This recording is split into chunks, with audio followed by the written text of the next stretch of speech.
our another new episode. Climate change is the big issues, and Mr. Marshall is actually leading World Talent Economy Forum with his climate change team. Mr. Marshall, what you want to add for today's dialogue? Well, thank you, Sharif. Today, we're going to be discussing the pitfalls of carbon credits and carbon set-asides. They're often confused, and it's a topic that we need to discuss. And then we need to discuss, especially in light of what's happening in the world today, there is prediction that food prices in the developing world are going to go up astronomically because of the war in Ukraine and the invasion by the Russians. And both the Russian economy and the Ukrainian economy supply a lot of wheat and other food products to the developing world. And so it's very important. They're all tied together. I know it sounds a little bizarre to some people out there, but these carbon credits are a means of trying to allow people, especially in this crisis now, to still be considered green by buying carbon credits and carbon set-asides if they're creating fossil fuels or using fossil fuels to make food, for example, and get the food to market. And of course, a lot of the developing world is going to be affected by this in this rise of prices. And today we have with us Mark Sabin and Russ Michael, who will be discussing these topics along with myself. David Smith usually is with us to discuss the private partner public partnerships, but he's traveling right now in Florida, is unable to make it. So I want to talk about the carbon debate and start off there. The carbon debate is about voluntary markets for both carbon credits and carbon set-asides. So what are the difference between the two terms and what does it involve? Well, these are, the carbon debate is about, first of all, about offsets. Offsets means that if I'm an oil company or I'm a company that uses a lot of oil or fossil fuels, and I'm contributing to the greenhouse gas emissions in the world, and we're not being able to reach our temperatures that we need to get to, then what happens is we're going in the opposite direction. And though we may be able to live for the moment, it's only a matter of time before humankind has more wars like we're seeing in Ukraine, more devastation, more migrants. There's a prediction that in about 5 to 7 years, we're going to see 200 million climate migrants around the world because of the climate crisis. So if we think that the Ukrainian issues are devastating, and which they are, there's no doubt that they are for those people, we're going to see more of this because there's going to be we're going to see a situation in which people are essentially driving themselves into desperation as resources become what I would call scarce. And with scarcity, we have a rise in prices and powerful fights between opposing camps. So in the debate on carbon set-asides, there are two powerful and opposing camps that are trying to control the debate and the outcome. The avoidance camp, meaning those people who are trying to avoid carbon sequestration, and then the removal camp, those who are trying to remove carbon from the atmosphere. In reality, until we achieve zero emissions, it seems pointless to argue whether a carbon ton avoided is greater or less than a carbon ton removed. They ultimately have the same climate impact. The dilemma is trying to avoid the obvious gaming by bad actors, preventing moral hazards, and the devilish, if not entirely impossible, difficulty of fairly defining avoidance. And to a far lesser extent, but still debatable, the degree of what is permanent removal. For example, should China send a big carbon bill for the gigatons of avoided emissions for their one-child policy? You may say that's absurd, but that is part of the debate, and it's out there. So what we're trying to talk about is everyone has a seat at the table except the environment. Sharif, could you go to the next slide, please?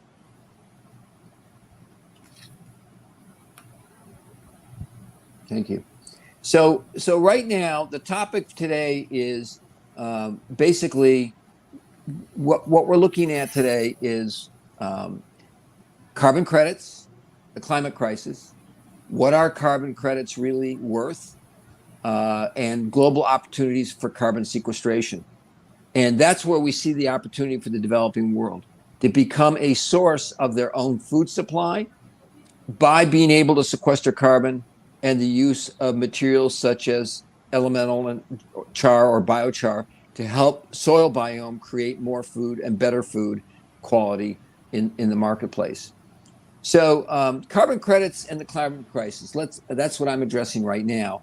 And before I hand it off to Mark and Russ, I would like to point out a few things.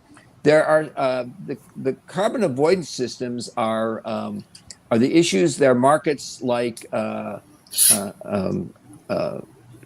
Puro.Earth, which has now been bought by NASDAQ, which is a huge market in the United States next to the New York Stock Exchange. And in Times Square, you can see them, their trading going on a big screen. The NASDAQ shows carbon that is being carbon credits that are given to those who sequester carbon, as opposed to those who are buying offsets because they're creating carbon. So that's basically the definition. The issue, though, is these markets are mostly around the world, are small, and other than NASDAQ and Puro.Earth. And there's another one called Vera that is trying to become and create standards together that allow us to create some form of regulatory purpose around the world on this. Because, like I said, there are bad actors out there that are trying to game the system. And so what we need to do is, if everyone is following what we would call the science-based standards and true removals and measuring true removals, that will lead to carbon prices that are really excessive at this point in time. And that risks the whole market acceptance. So market acceptance needs to come around a set of standards, more like a taxonomy that we see in the climate bond, that is very stringent and is not about the carbon credits per se, but about the fact that you're taking brownfields, such as exist in many parts of the world, that either are landfills or landfill operators or people who have so much waste, they burn it or bury it. And when they burn it, they're creating more greenhouse gas emissions. And when they bury it, they're destroying the soil biome, and they're also destroying the water aquifers. And it takes hundreds of years to bring back a water aquifer. So we need to act now, and time is of the essence. And I know it can get a little daunting, especially when people's focus right now is on what's going on in Ukraine and Eastern Europe. So the other component that I want to bring to the table is, besides the carbon credits and the offsets, the real true test is how much carbon are we actually sequestering. And we can measure that. There's a mathematical formula to do that.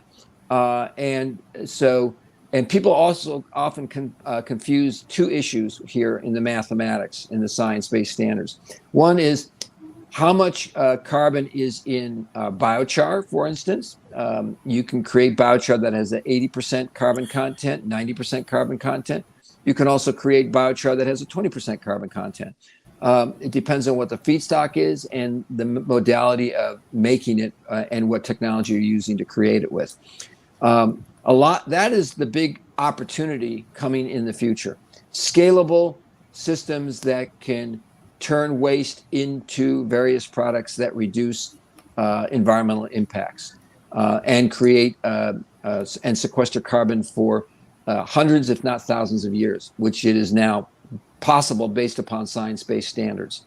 So it may be wiser to focus on regulation, carbon taxes, and the science-based standards until they prove that they can offer a reliable and trustworthy climate solution.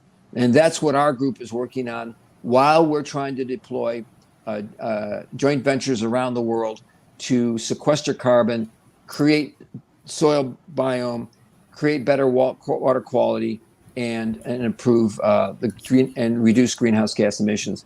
And at this point, I'll let Mark and Russ speak to those issues. Mark and Russ, there you go. Yeah, thanks, Marshall. Thank you, Sharif, for hosting us today. So that image there of burning carbon, that's kind of an extreme version, but of course, right now, what we're dealing with around the world in many, many places, we have wars that are happening. We have a great amount of incineration that is going. I know throughout the developing world, incineration is still being used, widely used, which is a form of emitting carbon into the atmosphere, which is the exact opposite direction from what we actually need to be able to move forward in. And it is part of the issue that we have is that one of the ways that is sort of a compromised position to try to handle the amount of carbon in the atmosphere is this idea of having offsets. So that if I'm going to emit carbon into the atmosphere, well, I'm going to go over on the other side of the ledger and use something to sequester carbon or to take carbon out of the atmosphere. And so when I balance the scales out, I'm really contributing, I'm balancing out what I'm contributing into the atmosphere by pulling other carbon out of the atmosphere. That's actually not a solution that is workable in terms of being able to reverse what's happening with climate change. So what we have been working on in our group in particular is looking into what kind of technologies are available currently that can actually extract carbon from the atmosphere and begin to reverse this process of what we've seen in terms of the impacts on climate and the impacts on the economies throughout the world. This is obviously the human condition is not something that's new, and we've gained a lot of advantages over the centuries by being able to use the various forms of fuel based on what's happening with fossil fuels in particular, but even in the burning of wood or even in the burning of agricultural refuse, what we have is contributions to being able to develop energy, which is needed, and heat, which is needed, but also to be able to sit there and advance what we're happening in terms of the advantages of a modern culture. So one of the things that we have to look at is being able to make really changes in direction. And when you're changing the direction of a culture that has been ongoing and a way of living that has had decades to be moving in its direction, it's comparable to turning a big ocean liner around. It's a major operation. It's a major undertaking. And what it really is requiring now is the participation of the people and the governments and the investment and the financial world and the local people to all participate in this. As we go to the next slide, one of the key ingredients that we wanted to show here is that here's a technology. This is a system that is being used now to convert various forms of waste in a contained system that actually will convert that waste into usable resources. So rather than burning and incinerating, which results in carbon in the atmosphere and ash left over that actually creates more toxic effects, here's a system that actually can take that material and convert it into what we call elemental char, what's commonly known throughout most of the people who are involved in the char world as biochar. But we see it having more advantages than the strictly biochar use, because most of the people that consider biochar are really thinking about simply the soil component of it and how it can actually be used in agriculture. But the point is that the chars can actually be used for a variety of different things, including building materials and including things like concrete and asphalt, things like that can actually build systems and infrastructure into the developing world where you can actually begin to create housing, create roadways, create opportunities that don't exist currently to bring the world into a more modern world, but also to do it in a way that is environmentally sound. If you look at the next slide here, you can see the resulting product that comes out of a system such as the Alpha 3 system. And that is taking carbon. Now you have a repurposed carbon, and that carbon can then be used in a variety of different ways. So key to that, depending on the nature of it, is you see that's a very fine, granular sort of repurposed carbon there. Will have one sort of use. If you go to the next slide, you'll see an application here where in soil health, we're seeing how this is actually getting used here for soil health. So as you put the carbon-rich material into the soil, what ends up happening is that you're able to use that material to then become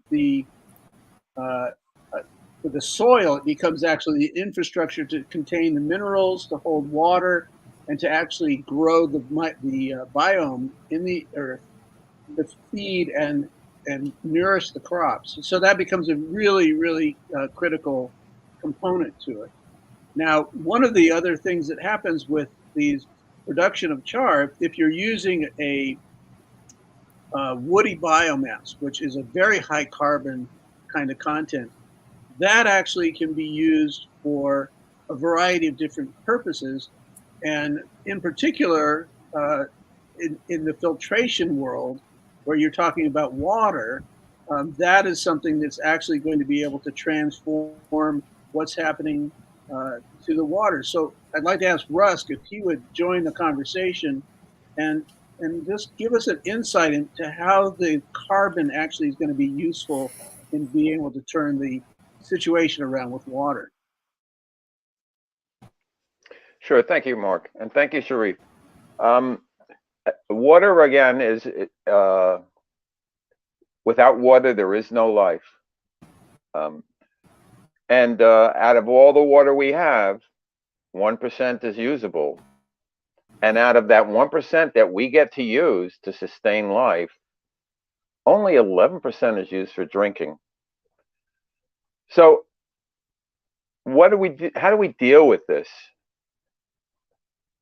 The carbon, the activated carbon, is incredibly important. It can repurpose and recycle our water that's used in any kind of washing applications. When it's treated, it's put back into use. It's also used in treating of raw sewage and hydrogen sulfide capture, taking that out of the water. Vox. In chemical and industrial plants, you can capture and sustain any odors that are a byproduct of that. And it goes on. The breweries need pure water. And plugging in line carbon to adsorb these things and purify the water, it's used there. It's used in trucking. The military uses it. Dye penetration, removing fluorescent dyes. The list goes on and on and on. So the use of this in line to filter and purify is incredibly important. And this is all a byproduct of what we can when we capture this carbon and we create the char and further refine the char and use them in a very, very sane way to filter out all of this. And by the way, you can actually repurpose a lot of these chemicals that are trapped. So all of these things are here right now. to capture. And we're not talking about trading credits here. We're talking about capturing and repurposing it for the greater good. And one of the things, Russ, that you can do when you actually recapture some of these chemicals, like if you're capturing phosphorus or something like that, then when you repurpose that char, aren't you able to then use that? Now that becomes actually an enriched product that can be used for other purposes. So when it goes back into the environment, it actually has other advantages. Indeed, and that's kind of the beauty of this kind of solution. You can actually repurpose things that were causing, they were bad actors in the world that we live. We're actually able to extract them, pull them out, purify, and repurpose them. I mean, it's just an incredibly sane way to approach these issues that are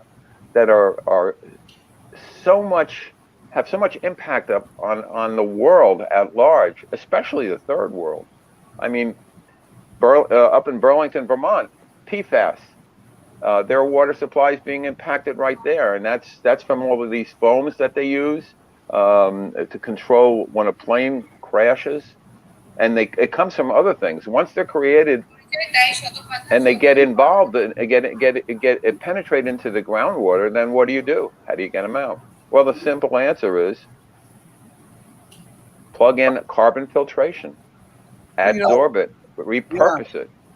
And I mean, the slide that Sharif has put up there now about the SDGs, or the Sustainable Development Goals of the UN, several of those are specifically, really focused on environment. So you have life underwater, you have life on the air, you have life on land. These are goals that really are creating, kind of mapping out what needs to happen. I mean, if we're simply being able to follow the guidelines of these and address each of these 17 different goals, you actually have a guidance on what to do with not only the money, but the energy, the innovations, what entrepreneurs are bringing into this mix, what people in education are bringing into this mix, because these are solutions that I know Marshall has mentioned this before. It's as the sailors say, we need all hands on deck. We need everybody participating in this effort. Yeah, no, absolutely, and there's a certain beauty in using technology for noble purposes. We have the technology. It's at hand, and it's a matter of whether we pay attention, and whether paying attention is one thing, but actualizing it, implementing it, it's all in the execution, and it's there right now. So and it solves most of the issues, at least with water, and how do we deal with this excess carbon, which is a pollution in and of itself. Which is a pollution in and of itself. I think if you go back one slide, Sharif, we look at this one, the building a bridge to climate repair. The key here is, as I was mentioning before, it's the participation of all these entities and individuals that we need to bring together in order to be able to conquer this climate crisis. So that means that bringing in the governments who can actually create the regulations, who can actually create the motivation in nations, in states, in cities, in communities, to actually be able to move the conversation forward, not just as conversation, but to actually be able to say, we need to bring these solutions to bear on our people, for our land, for our community. And if the governments are participating in this is going to be able to generate some of the participation of the financial institutes, sovereign banks, other banks and lending institutes who can actually bring in the kind of financial requirements that are needed to be able to bring these innovations to bear in these communities. And once those two participants, the governments and the sovereign banks, are part, now the investment people, the private equity people, are going to be able to be interested in being able to participate in this, because they'll see that this is not just a viable solution to the climate, but it actually has financial remuneration as part of it, so that it's actually participating in a global advancement of the financial systems and the opportunities for people at all levels. And once that money is made available, then you start to get to the place where the innovators and the entrepreneurs and the people who are bringing the technologies, who are using their creativity, their education to develop the opportunities to actually deal with this crisis. Now we're talking about the full participation of all these people, and this is why I think, and I want to bring it back to Marshall, because I think what really needs to be looked at is why the whole idea of just using offsets and carbon credits is not sufficient to solve this problem. Marshall, can you talk a little bit more about how those two things affect what we're talking about? Right. So I'll just give a little historic premise to this. Prior to 2019, the material that we've been discussing, which is the core material of taking waste and converting it into what is called biochar, and also has other names to it, was not being adopted very widely, and it still isn't to a large extent. But in 2019, several events kicked off that made biochar more reputable in the eyes of many people, but not so much in the other, and caused this argument between offsets and carbon credits. Carbon credits got a big lift because the IPCC issued, which its report on February 28th, which is a devastating report. But that's though it's devastating, it says we have a window of opportunity to change the climate in such a way that people can continue to survive and thrive on this planet. But the window's closing. And one of the things they did in 2019 is they recognized that biochar was one of the 6 tools for carbon sequestration. That led to the development of the standards by Puro.Earth and others to set up standards to try to provide carbon credits to those who were sequestering carbon. And that's when NASDAQ saw the opportunity and purchased Puro.Earth, because they realized that this is the future. And it's not just the future, it's the here and now. Unfortunately, we're distracted by other things, such as the wars and poverty and some of the other things that we're seeing in the 17 Sustainable Development Goals of the UN. And we need to address all of them, but they're all tied to climate, including the war that is going on right now. And so what we are seeing take place in both the developing world, but even in the developed world, is that the arguments between carbon credits and carbon set-asides is actually a false dichotomy. What needs to be done is you need both, but they need to be set standards so that you're not getting double counting and double standards that don't make sense, that are good for one group but not good for the other. It needs to be a set of rules that levels the playing field around the world. And Sharif, if we could go to the factors that deliver success, that's the slide after the SDGs. Yeah, that one right there. So what the only way for us to move forward, and we're not seeing this right now, certainly not in the Ukraine, other than people who are trying to fight for their own freedom, is what do we need to do? We need to put people first, planet next, and then profit. Profit is at the end. In this slide, the profit's in the middle. It should be at the end. People need to be supported, their talent, both as engineers and workers, recognized and paid decent wages, and get health care for what they're doing, and education. And that's where the World Talent Economy Forum comes into play, because it has the means and the talent of people as part of its group to execute programs such as the webinar that we're on now, but also seminars and meetings and educational programs. And then the next thing is we need to focus predominantly, at least our focus is predominantly on climate restoration and climate repair. That's the planet. We need to take waste back and we need to give it value.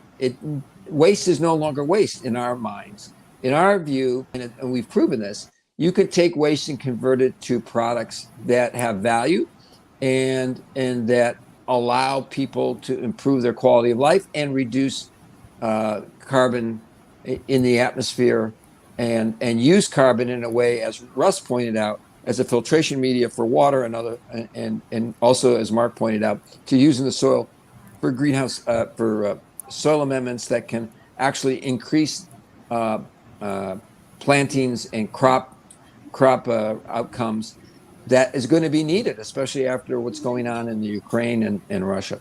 So that finally leads to the last element, the profit, which we saw on the bridge before. Obviously, a lot of the world is based upon a profit structure. Nobody has to be what they call the unicorn. You just need to make a decent profit, and you need it to be able to demonstrate that it extracts pollutants from where they do harm and that we're manufacturing new and renewed resources. That's the type of profits that we're trying to generate around the world. And the good news is it can be done. And we're partnering together with the World Talent Economy Forum to get that done and other partners around the world. And so if anyone has any questions about this, that would go to the next slide. And this is our discussion point. And Sharif, I'm not sure if you have any questions, but if not, we can let Mark ask questions as well.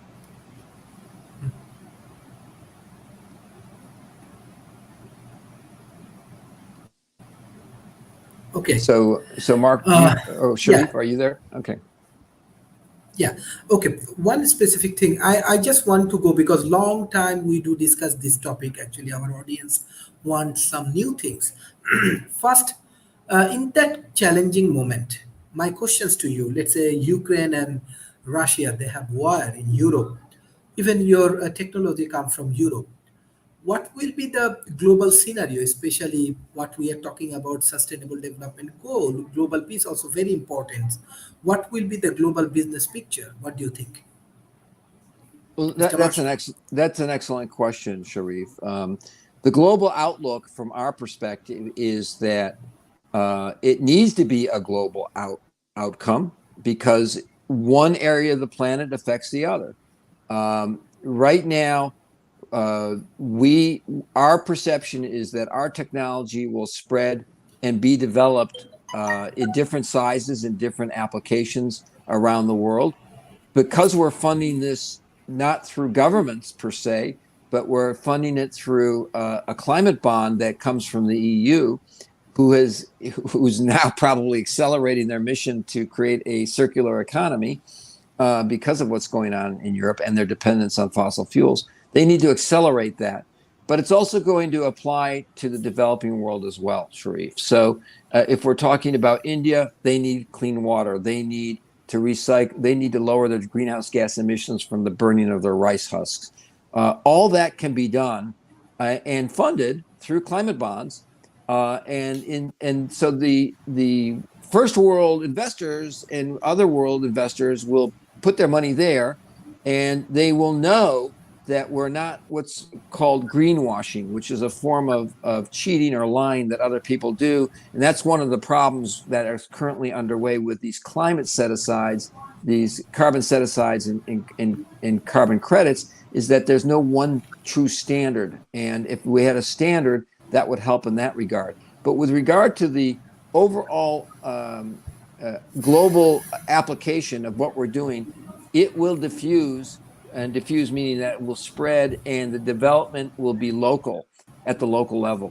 By putting these systems in let's say, in India to help clean up water and improve soil health and reduce greenhouse gas emissions, that will create more jobs in the local economy.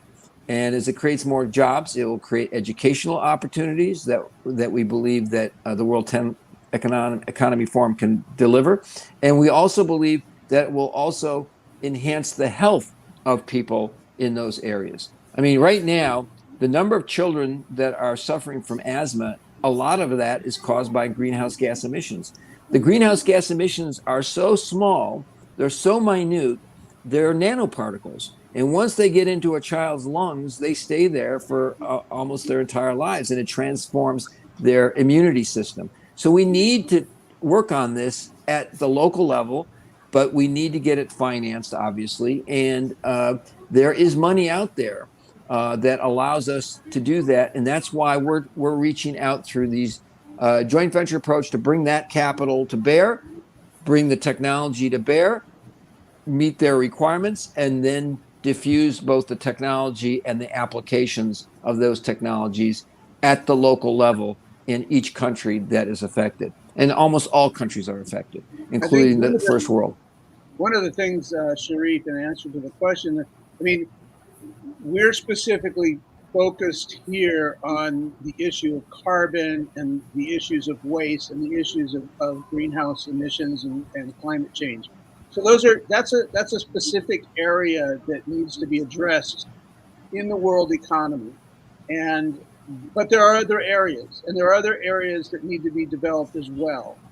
The biggest thing, I think, is that what we're talking about here is how do we bring some sense of collaboration, cooperation, and unification into the economies of these, what have been separate, really, economies, where the developed world has kept its economic development kind of to itself and has worked in a more exploitive manner in the developing world. So we need to be able to bring that and bridge that. That's why the image of the bridge is so important, because what needs to actually happen in order for the world to survive is that we need to be able to bring everybody back to some sort of equal footing, equal in the sense that it's equitable, not in the sense that they're the same.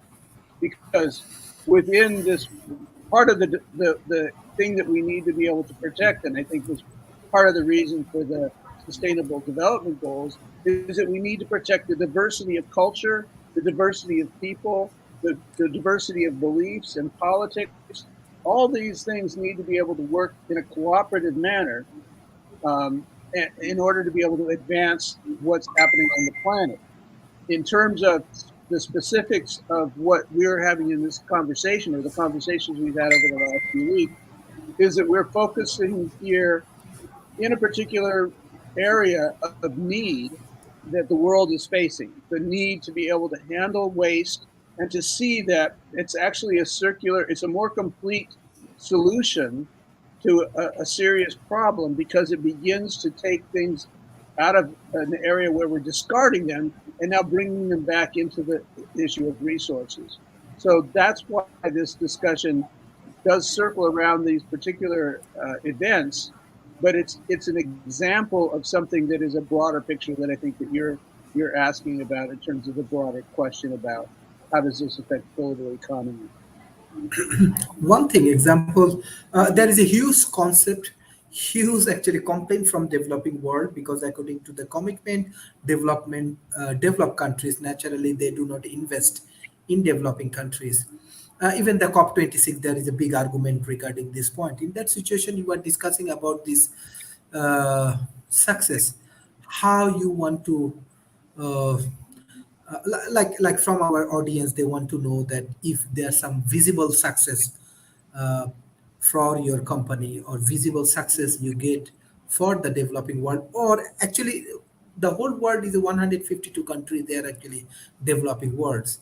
So how you want to create real collaborations around the world. So that's a good question, Sharif. And we've been asked that several times by other actors. And what we've shown is people come and kick the tires, as we say in the United States, on our technology, so they can go and see it in our facilities in Italy, and we have a facility in the United States, to show that the technology works and it works at scale. However, one must be aware of one thing, and we've we've articulated this numerous times on this platform with you, Sharif, is that this is an innovation relatively new that came about in March of 2020 with the pandemic and with the shutdown of the worldwide economy. And now with what's going on in Ukraine, it's going to be only worse. It's going to be a more urgent sensibility to develop opportunities for the world.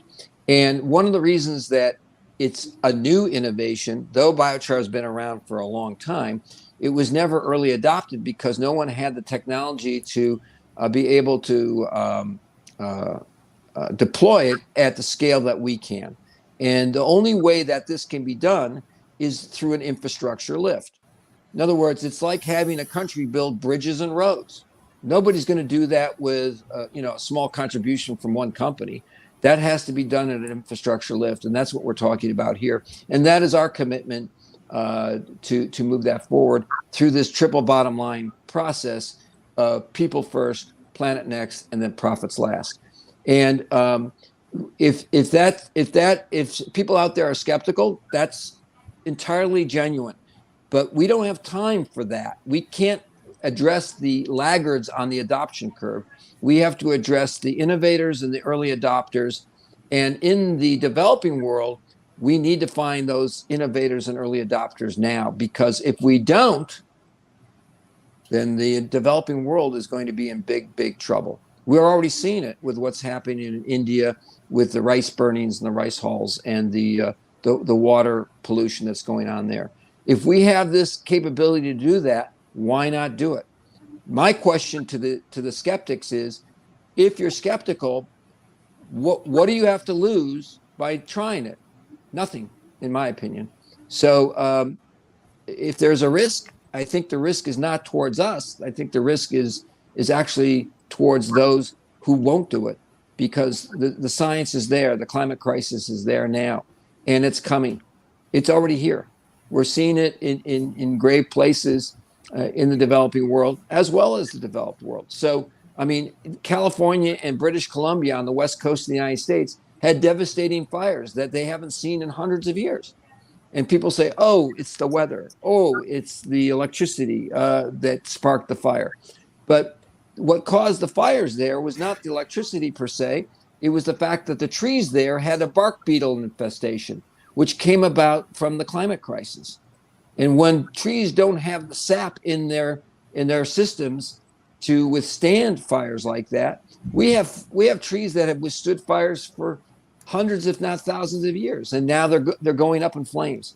So my question to the skeptics is, if you do have another alternative method, I think this is the only method that will allow us, and we've discussed this before, Sharif, on this forum, that GFANZ has committed over 130 trillion US dollars through these corporate entities to bring money to the developing world. And as you pointed out, they're in a quandary. How do they do it so that the money is not stolen or disappears through gangs or corrupt politicians? That's the question. Well, there's a mechanism that we're bringing to the table to do it with. If they want to do it, great. If they don't want to do it, then we're going to see more suffering like we're seeing in the Ukraine and Russia and the rest of the world. Soon, we're going to be running out of wheat for the developing world. Who's going to supply that wheat? Who's going to supply the power that needs to be supplied? We have the opportunity together through these joint ventures and these public-private partnerships, but to be able to solve these problems now. If you're going to use the same rules that you used prior to the pandemic, nobody's going to solve the problem. Nobody. We have to think differently. We have to be innovative. Not everybody is innovative. It's the way of the world. So those who are, join with us, and we will solve the problem. Thank you. Mr. Russ, what's your view specifically in this challenging situation about investment strategy? When we are observing oil price go up, regular price go up, after the COVID, there is a new war. What do you think? Well, sometimes I like to refer to a question like that as a three-beer conversation, Sharif. In summary, there is technology to speak to much of these issues that really addresses the root cause. Things like carbon credits, carbon offsets, that's really kind of like a shell game. And companies who are interested in purchasing that, they're using them to reduce the amount of pollution that they're creating. How about they invest in a technology that speaks to the root cause? How about they take a look at what is really causing these issues, and instead of playing trading back and forth carbons, why don't they invest in a technology that can actually attack it at the source, extract from it, and it really it's a disruption. And I think if that should happen, everything would change. Companies can be, in the carbon credits, trading, really, if you look at it with a bit of clarity, isn't that a form of greenwashing on a corporate scale?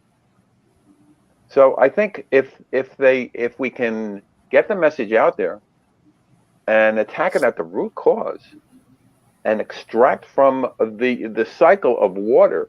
We only have a limited amount of water, and it doesn't change. What we have is what we have. The question is, are we going to be able to treat that resource the way it needs to be treated and extract from it all of the things that we put into it from an industrial basis and just from poor hygiene? Everything can change if we're able to do that. So I think that could go a very long way. But in a way, you're going to have to try to sell that idea on an international business level to plug in, instead of just using trading credits, attack it at the root cause.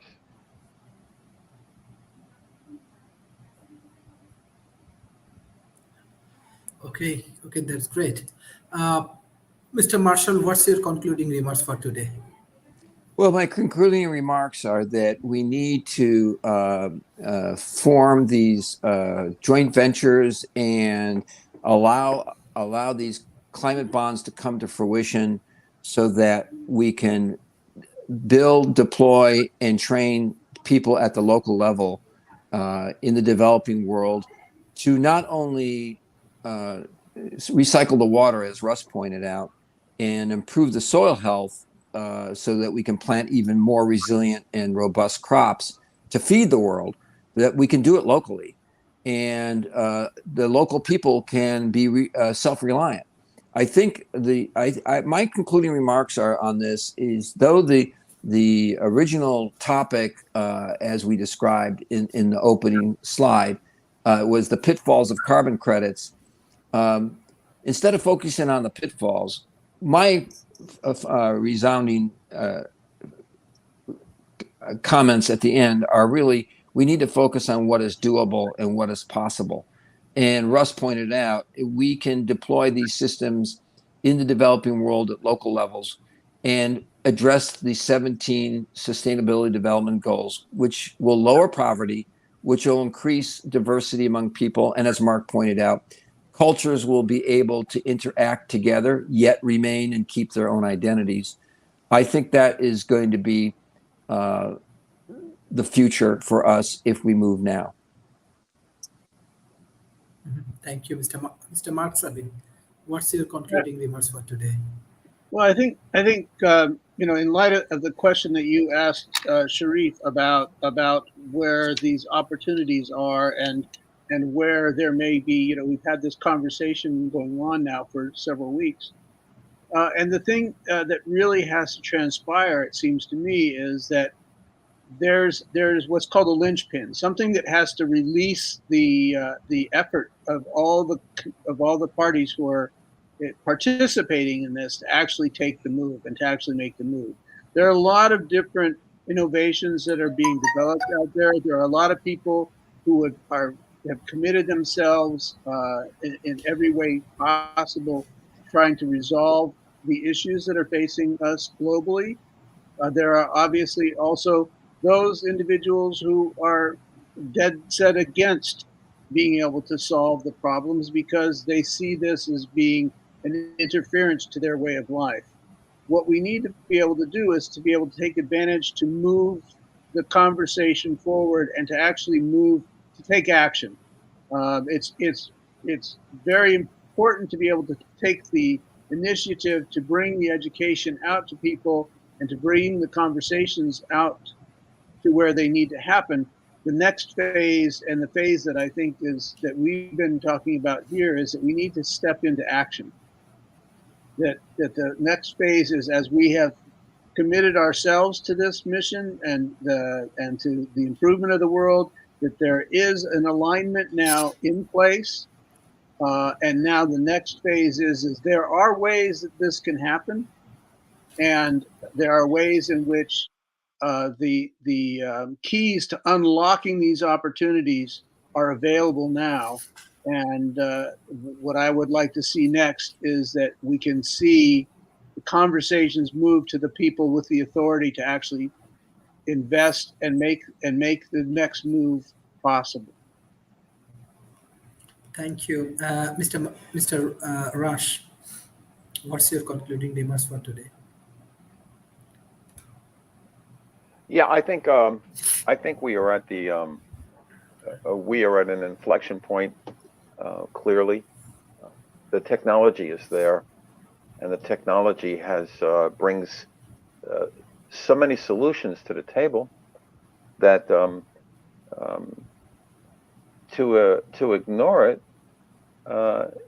is just silly. It makes no sense. There's plenty of opportunity. There's certainly plenty of need to use these new technologies, and it attacks it on so many levels. Think of it. It extracts pollution. It creates a char. The char is used to further extract pollution. I mean, and return them to their natural elements. So I think we're at it's like an axial time. It's about to happen, and hopefully shows like this will spread the word and allow this to become a reality. Thank you. This is really great sessions, and hopefully, we will discuss more about climate change from the next week. And most important thing is that right now we have a lot of unrest. COVID goes, economic challenge come, then again war comes. I believe that we are running so fast around the world. Everyone, every single person, we are running so fast. I don't know actually what is the objective. Someone running behind money, someone running behind fames, and we are in hurry. I believe that all of the people we have to sit together. We have to think properly. What should be our sustainable strategy? If in that way we are moving in a scattered way, I'm worried like we may lose our point. The humanity, I believe, in trouble. Humanity really in trouble. So we have to be very much careful. We have to be careful about our life first, then we have to be careful about business and economic system. But how we are running, I believe definitely we have some trouble. We will do research, we will work together, we will figure out the strategy, we will take more actions, and we will make this world in an effective way. But I'm requesting everyone, please, let's sit together, think properly what we want. Thank you, Mr. Marshalls. Thank you, Mr. Mark. Thank you, Mr. Ras, for your continuous support for World Talent Economy Forum. Thank you. Bye bye and take care. Yes, and thank you, Bye-bye. Sharif. Thank you, So Sharif. long. Thank you. Thank you, Sharif. Bye-bye. Thank you. Bye.